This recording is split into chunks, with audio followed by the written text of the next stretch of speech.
This is the Four-Man Rush.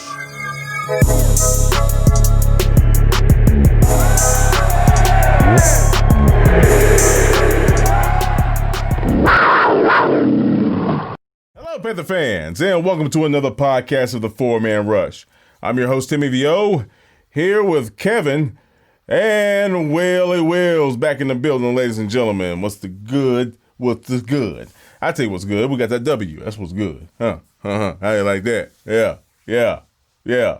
I guess a decently formidable San Diego Chargers team. San Diego Chargers. LA Chargers team. I'm old head like that. They call him San Diego. Boy, your name ain't no to LA. No, you a San Diego Charger. Your mama done called you San. Anyway, I'm gonna let that ride, man.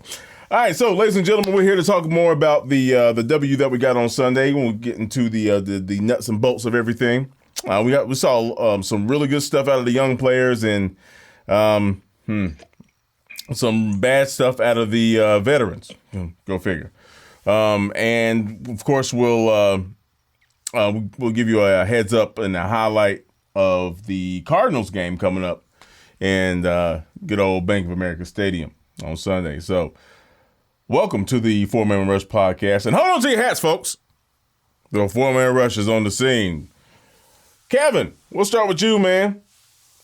And we'll just give people a little overview of what you saw, and then we'll hop over the wheel, okay? All right. Well, Tim, from what I saw, it was the first West Coast trip. And if I'm not mistaken, I think it's our only West Coast trip of the season. Thank God. You remember 2016, we lived on the West Coast, at Denver, at Oakland, at Seattle. Like, it was all kind of freaking 5 miles back then. Woo. But Lord mercy. But in the words of the late B.I., we had to go back to Cali strictly for the weather. But, had to go out there and bring that dub back. Had to take that dub off the west side and bring it back to the east side. That's how we did. Mm-hmm. Heading into the game, I felt confident that this was a chance for this team to get a win. Now, obviously, this was before we knew that their starting quarterback, Tyrod Taylor, got mistakenly punched in the lungs by the doctor who was trying to give him some sort of pain-killing shot for his broken ribs or sore ribs or something. Dang. Talk about a lawsuit on the make, the Tyrod Taylor charges, if you ask me. But anyway, just heading to that game, reading up into them, I was looking at the fact that their defense was strong, but they didn't score a lot of points. So I felt like if we didn't beat ourselves, we would give ourselves a great chance. Because we saw the previous week 2 at Tampa, we beat ourselves with 4 turnovers. Mm-hmm. Well, this time around, we didn't have any turnovers, if I'm not mistaken, and we walked out of there with the dub. So of all the telltale stats, usually turnovers are going to indicate how we're going to win the game. And matter of fact, we flipped it around. We forced 4 turnovers on the Los Angeles Chargers, and we had none. So that's definitely a sign of improvement. I was looking to see how this team would bounce back from, 0-2 start, bounce back from a gutty second half effort against Tampa. And this team, they started out moving the ball really well. And prior to coming on, Will was saying that how, moving from the 20 to 20, we have no problem. But our issues came in that red zone. Well, we had 5 trips and only came away with 1 touchdown, and I believe 3 field goals, if I'm not mistaken, 3 or 4. I don't know. Joey Sly had a hell of a game for my fantasy team. I'll tell you that much. Hell yeah, bro. If I'm not mistaken, I think he had 4. Let me see. 4, I think. Yeah. Yep. He had 4 field goals. So 4 field goals, a touchdown. But but overall, I like the fact that this team just seemed to come out focused and was able to move the ball around on a very vaunted Chargers defense. Now, they were missing a couple of defenders. They was missing Cyclone native Melvin Ingram, who's become one of the more bona fide pass rushers, in the league. Him and Bosa were one of the top 2, edge rush duos, in the NFL for the last few years. And I think they were missing, I think it was Derwin James, their big time, safety hybrid linebacker. they had that just been cleaning clock. So, hey, I'm gonna call it like it is. We caught a break by them two players not playing because, hey, they definitely would have had a much impact in the game. The cuff definitely could have been different if they played. But, this ain't horseshoes, and if was a fifth, we'd be drunk. So, it is what it is. We made the plays that we need to make to pull out the win.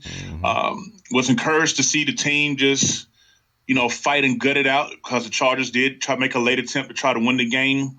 I just like the fact that overall, offensively, we seem to get a nice rhythm, and we didn't shoot ourselves in the foot with any penalties like we did before we did. I think we only had 3 penalties for 30 yards. So that was good to see. So I'm just saying that Matt Rule is really leaving his imprint on his team. I'm seeing toughness. I'm seeing hustle. I'm seeing guys just really going all out. Even if they're wrong, they're at least going out hard. So I didn't see a lot of players loafing. And I just like the effort of this team moving forward. Still a lot to build upon. And as I said previously before, I'm still looking at this quote unquote like a preseason. It's the third one, but yeah, I think we're slowly trending in the right direction, and I like to see where we go from here. Right on, man. Woo, looking good. Well, welcome back to the 4-Man Rush podcast, man. Drop some knowledge on us, man. What'd you think about the game? Yeah, glad to be back. First of all, it's good to be in the win column again. It's been almost 365 days since we last had this feeling of a win. 10 straight losses over the second longest in the league with the Detroit Lions. They got their win, too, ended their streak against the Cardinals, who we played this weekend, so that's kind of interesting. But, first and foremost, just congratulations to Coach Rule, Coach Snow, Coach Brady, all the new Panthers, the rookies, Teddy, all these first-time Panthers getting their first win, get to experience that feeling and have a good plane ride home from Cali. As far as the game itself, while I'm ecstatic we won, this team has a long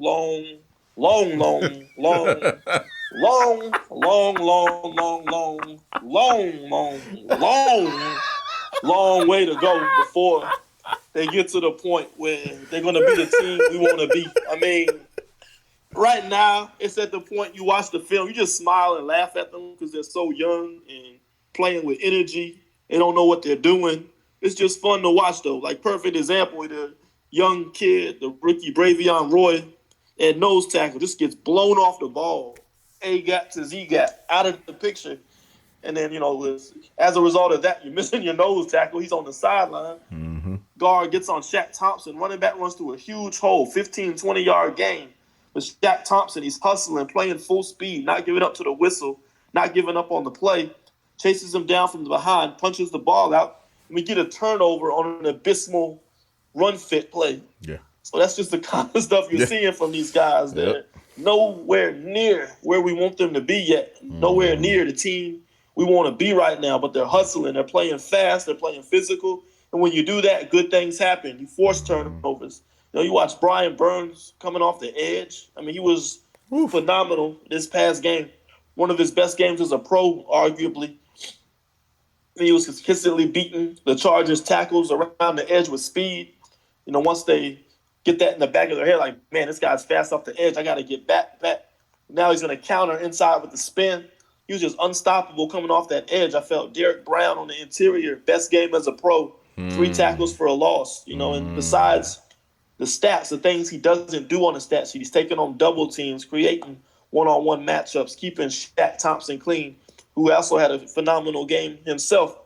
So, Jeremy Chin, another guy, you got to love what you're seeing from him as a rookie as well. So, they got a lot of things we can look forward to, despite the ugly, sloppy football. This team is fun to watch. They play fast and physical. I love what Rule and Snow are trying to build here. And we'll just, keep seeing how they progress. Offensively, from the 20 to 20, the very efficient offense consistently move the ball. You don't see them punt a lot. I think the key right now is how can we finish drives in the red zone? When I look at it, I think it's 3 things that stand out to me. I'm not a fan of the play calling, but I'm just one to believe if the players execute the play that is called, even if you're not in the greatest play, you can still pull it off and make something out of it. I just think it comes down to the trenches. You know, we're not able to move guys off the ball consistently when we get down in that red zone. When the field's smaller, you don't have the whole field to work with. You got to move guys out of the way to get yards as opposed to using the finesse. So that's one point of emphasis I want to see this week. If we can become a better red zone offense and put the ball in the end zone instead of settling for 3, I think this can be one of the more explosive offenses in this league. So we'll just see how they get better this week. Another challenge this week in Arizona. Let's see how they go back to practice, watch the film, and get better. Right on, man. Yeah. And we do have a long way to go, like you said. How many longs was that? I was trying to count. I stopped at 12, man. I was laughing too hard. It was precise. That's something because we do need we have a long way to go, Jack. For real. Like for real. Case in point, them damn linebackers. I'm sorry, man. I'm still gonna harp on those guys, man. There's no way that Shaq and Whitehead should be getting blocked up like this, man. They just can't get off of those damn blockers, man. It's ridiculous. And from what I'm seeing, our middle linebackers is a little hesitant or overly aggressive on his gap reads on the run plays, man.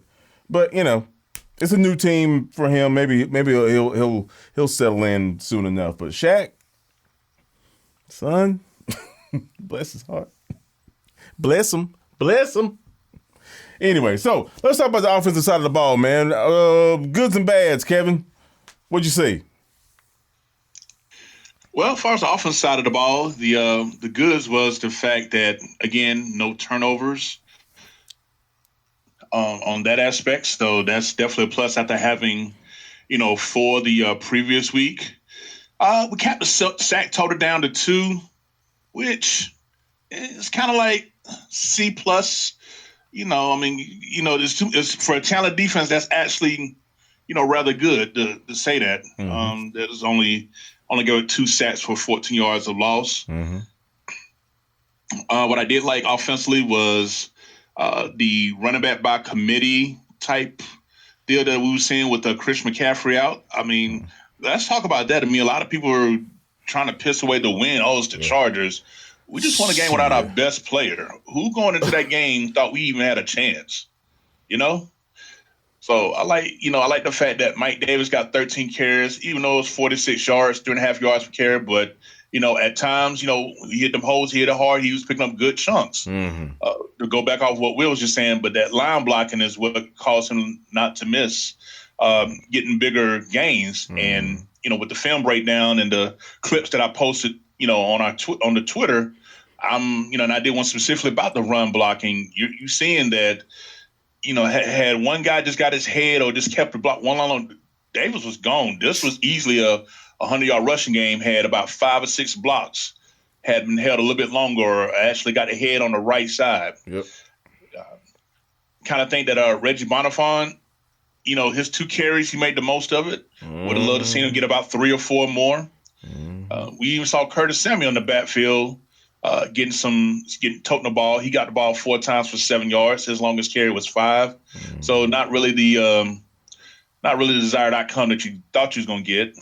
Personally, I thought, we was going to see the 3rd string running back, normally Trenton Cannon, but out of Virginia State, but he never got any offensive snaps. Mm-hmm. I'm gonna say the wide receivers for Will. As far as the tight ends and the offensive line, still looking for Ian Thomas to make his appearance. He was targeted twice, 1 catch for 9 yards. Mm-hmm. In season 3, I need to see more than that. We saw more of this from you in your first and second year than what we're seeing now. So not sure what's going on with that. I know Coach Rue said, him and Bray said, we got talented tight ends. We like to get involved, but we're not going to force it to them to get them involved. So we'll just take it as, when it's their time, it's their time. Mm-hmm. Leave it at that.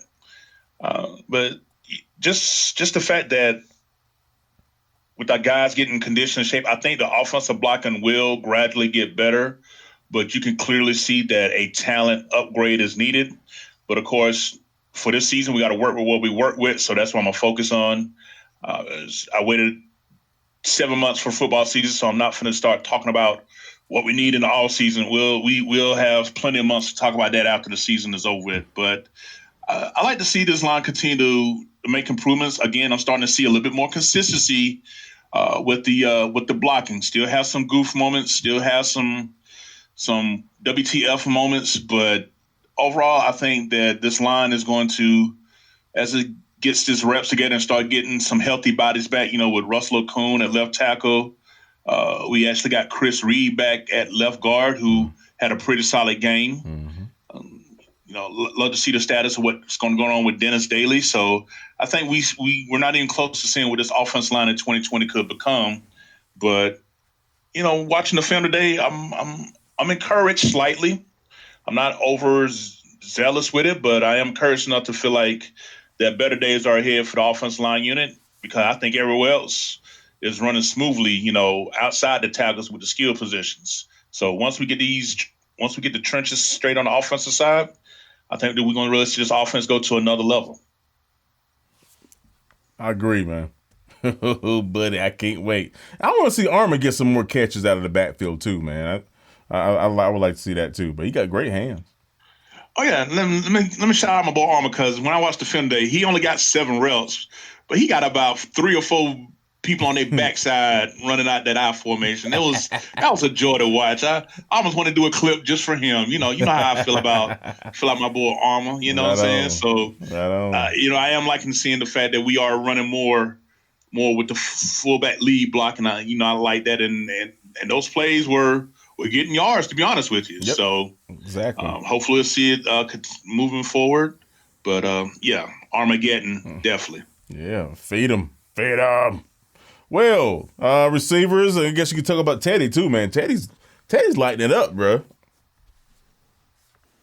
Yeah, I thought it was overall a good game from him. I know people want a little bit more as far as, try to thread the needle in the red zone or things like that, be a little bit more aggressive. But, we played against an aggressive quarterback, and what happened? He turned the ball over 4 times. Our guy didn't, and that proved to be the difference in the game. So, I understand you want more exciting plays, more downfield throws, more tight window attempts, but that's not what he's not going to put his team at risk. He's going to read the defense, take what they give him, go through his progressions, make the right read, and he's going to live another down, make the right play, keep the ball moving, move the chains.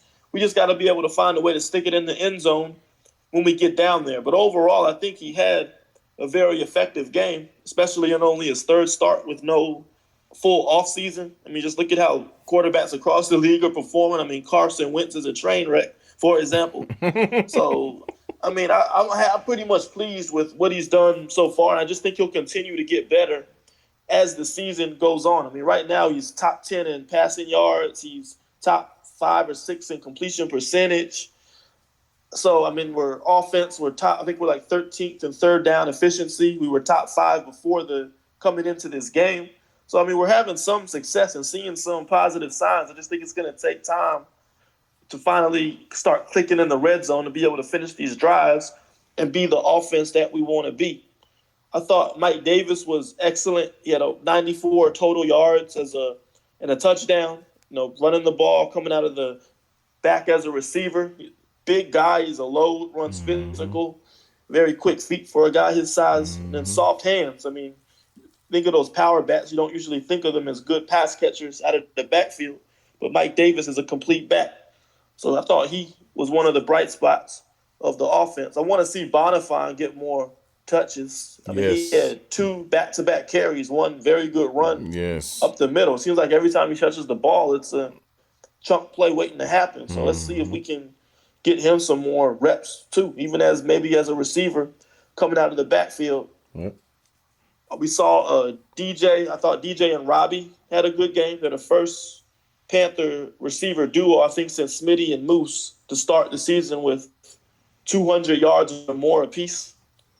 Nice. So both of them are on a solid pace this year. And we got Curtis Samuel involved as both a runner and a passer as well.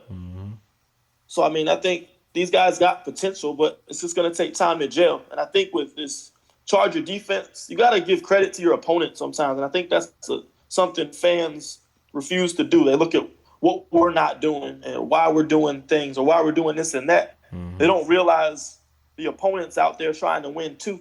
When you look at this Charger defense with Chris Harris Jr., he left early in the game, but between Chris Harris and Casey Hayward, I mean, I can argue that that's the best cornerback duo in the NFL. And you got Joey Bosa, arguably one of the top, 2-3 edges in the league right now. Yeah. So, I mean, this is a talented, very good Chargers defense. So maybe the offensive game plan was a little bit conservative to neutralize Joey Bosa going against our backup tackles potentially and the very talented cornerback duo going against our wide receivers. I thought Joe Brady did a good job of freeing up Robbie Anderson on those intermediate crossing routes, shallow crosses, let him use his speed to run away from him and get those yards after the catch. And then only other thing I would say is I want to see Ian Thomas start to emerge. I mean, he's been pretty much non-existent so far this season. And considering our struggles in the red zone, I mean, that's when your big body tight end usually shines. So, I mean, there's just so much more potential this offense has. I'm not ready to press the panic button or get too analytical because, I mean, this is preseason week 3. If you really think about it, we're still a work in process, a lot to get better at. And I think from what we've seen so far, we have a lot to be excited about what they can become. I agree, man. I'm a big Mike Davis fan. I slept on Mike when they picked him up, man. I knew they were talking highly about him in camp, but bruh, he got some sweet feet, man. Sweet feet. I think the first run play in that game, he got the handoff, and it was just, it was a one-on-one situation. And I guess the safety came up, and he kind of danced on him, and then just squirted back on the inside and got like a 5-yard gain out of that. But he froze the heck out of that safety. He didn't know what to do. I like Mike Davis, man. He got some sweet feet, man. Sweet feet, no doubt. Yeah, Tim, his feet were real nice when I was doing the run block and breakdown. I'm sitting here, watching, the play develop, and I'm thinking, one time he made this linebacker, what's his name, Murray, the one that's out of Oklahoma that was highly regarded as one of the top, linebackers in the draft. He had him shook, bro, and I was like, okay, Mr. Davis, I see you. All right. Welcome to the NFL, Rook. He was one of the ones that caught one of them pancake blocks by Armin, too, by the way. He got blasted out the hole, turned around to the sideways, But, yeah, man, Davis, this was my first time really seeing him, significantly, and I was like, whoa. Okay, yeah, I see why we kept him. I definitely will publicly apologize because I was one of the people in all season cut this guy, save the $3 million on the salary cap, this, that, and the third. Tim, I don't know if your grill open, but if you got a little crow burger you want to serve me later on for Mike Davis, I mean, hey, go ahead and hook it up. I like a lettuce, tomato, little onions with mine. Right on. A little Mrs. Dash seasoning, but Mrs. Dash. But yeah, I definitely will be the one to definitely apologize for my lack of, I call it what it is, my ignorance of not knowing, the talent of this player, and I'm definitely looking forward to seeing it because I want to see him do well so McCaffrey doesn't feel pressure to get back. It's a long, we got to keep McCaffrey around for 6 years in his prime. So if the performance of our running back by committee allows him to be able to full Healy and come back, that's what I want. Word up. Deaf. Most deaf. And I agree with you, Will, man. Boniface, he needs to get more touches. I mean, no shade on Curtis coming out the backfield, but just like last year, man, Boniface got the carry in a couple of times, man, and he showed his ass in Jacksonville. And here we go again. A couple of handoffs, boom, boom. He's getting good chunks. Keep Curtis in the slot, man. Let's get jet sweeps, bubble screens. Let him do all that shit. Man, Bon need to get the ball out of the backfield, man. My man Bon. No doubt. Do you guys want to elaborate on the defensive side of the football a little bit more? Or I know Brown showed his, Lord Jesus. Before you start, man, there's one play Brown did, man. I was like, oh my God, he's a man child. It was early in the game too. I think it was a run. It was the first run play that he got tackled for a loss. He engaged the guard, extended. That guard said, "Oh shit," and he said, "Boom, boom." Took him, man, bro. I'm like, oh my God. Yeah, man, DB country strong. Country strong. Exactly. Man. Boy, that's spelled SKRONG strong. Yeah, speak on that, Cam. Speak on it, man. God almighty, that boy. Hey, ooh, Lord Jesus. Yeah, this next commentary for this podcast go out to all the Dead Brown haters and doubters that's out there that already want to label him a bust and all this, that, and the third, because he's not putting up the glamour stats. The game is so much more than just sacks. And I would like to think that our fan base would somehow wrap their mind around that it's more of a complete game than that. But, let me just read off my boy's stats here real quick for Derrick Brown for the game. Let me go here. He had 5 tackles. He had 3 tackles for loss. And no quarterback hits, no sacks, but beyond that, he was disruptive. I mean, the times that San Diego was trying to run the ball, which wasn't that often, they only ran it 23 times and they threw it 49 times. He was affecting the play. He was getting good extension. We wasn't seeing a lot what we saw the week before when the double team blocks came, that he was getting, moved out of his spot. Seemed like he hunkered down and took it on better this time, which is what I wanted to see from him. But he definitely demonstrated what he's capable of. I had a few people be like, he went against a backup because Trey Turner was out. If Trey Turner was there, Trey Turner would got that same work. We got that work. You don't want to see that man. You definitely don't want to see that young man like that. But yeah, Derrick Brown definitely. I still don't want to say he had a breakout, but I say he made a statement game. I definitely feel like that's what he did. Yeah. He made a statement game. Yep. Other fellas on the defensive line. Let me give a shout out to Zach Kerr. The unknown free agent signing that we got. You look at his stat line, it says 3 tackles, but he also had 2 quarterback hits. And currently right now, he's actually leading the team in quarterback hits. So, and what number is he, Kevin? He's number 92, if I'm not mistaken. Yeah, he's 92. Gotcha. Zach Kerr. Gotcha. Overall, the defense, we had 8 quarterback hits, and we had 2 sacks. So, all that talk about, getting to the quarterback, we finally got a little breakthrough. I had said we should get about 5 or 6, and I think had it been a half a second longer a couple of times, we would have got it. If it wasn't for the mobility of Justin Herbert, that easily would have been a 5-6 sack game. He got out that hot plate real quick a couple of times when I thought we had him, but we'll have to deal with him, 4 years from now, back in Charlotte. But anyway, overall, I just like the fact that the defensive line, they held their own for the most part. As far as the running numbers for the Chargers, they got most of them in a few chunk plays. They had 23 carries for 117 yards, 5 yards, carrying 1 rush touchdown. That first rushing touchdown, that was just our linebacker Shaq Thompson and our cornerback Rasul Douglas not getting off blocks and just allowed Eckler to just get up in there. Like he should have been stopped for a tackle for loss. Yeah. So again, like Will said, long way to go.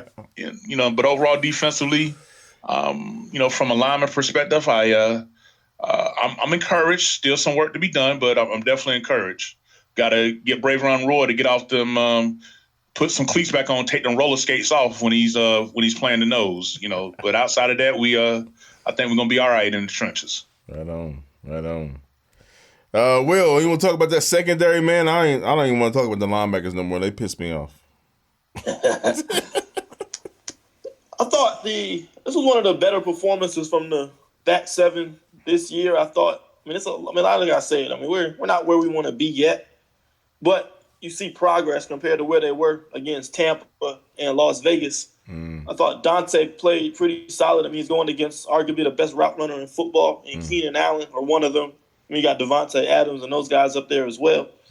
But, I mean, he held his own. He got beat a few times. Herbert didn't really see him. But, hey, if you don't, I mean, it is what it is. Unless you give up the grab, I mean, you keep him out, keep the ball out of his hands. Yeah, we gave up one catch against Keenan Allen, though. It was just a good throw and catch, but he was right there in coverage. And then the interception. I mean, he was in cover 4, if I recall.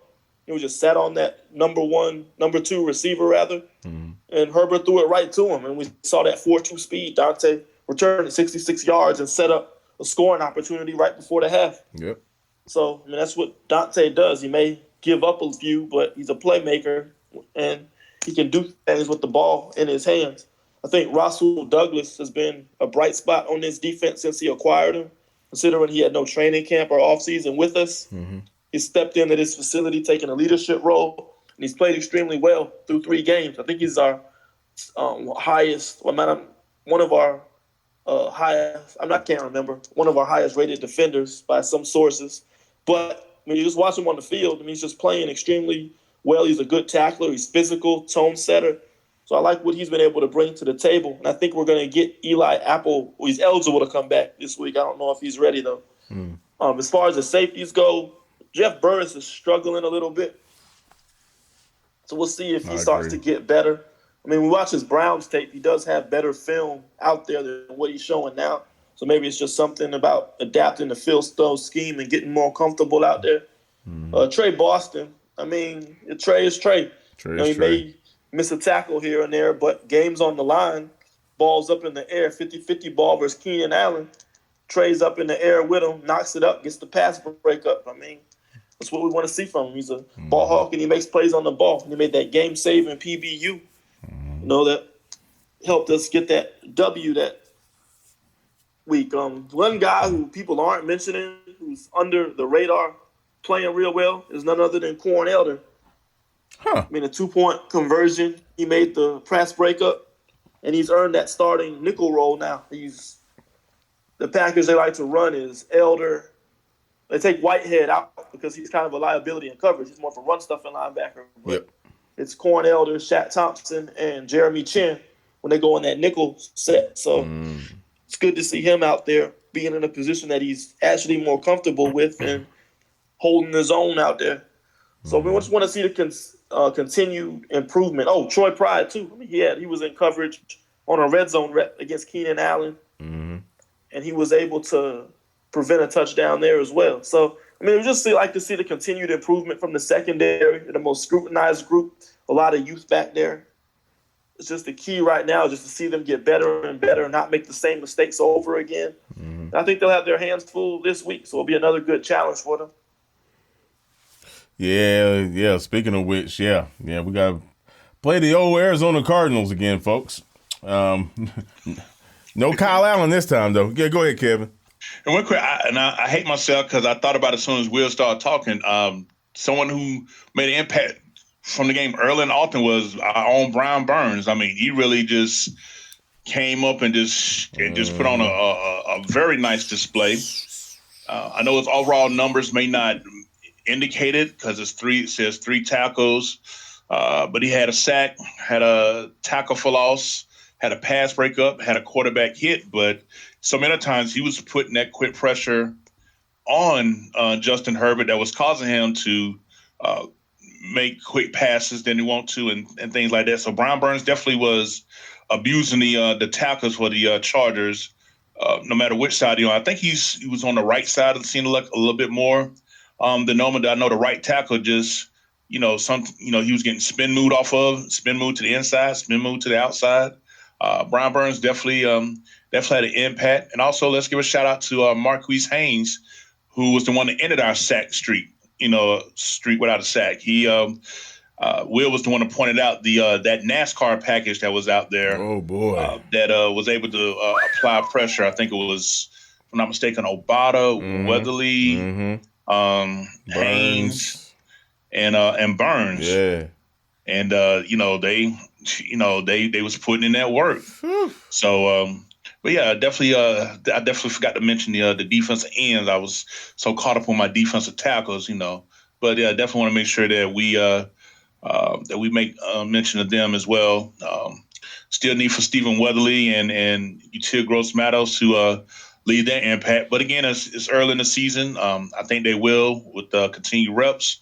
But definitely Brian Burns and Marquise Haynes definitely set the tone defensively of how the day was going to be. Yeah, that's for darn sure. Yeah, man. Yeah, man. So let's see if they can carry that over to Arizona on Sunday, man. That'd be great, man. Get 2 wins in a row. And they're coming to the Bank of America, if I'm not mistaken.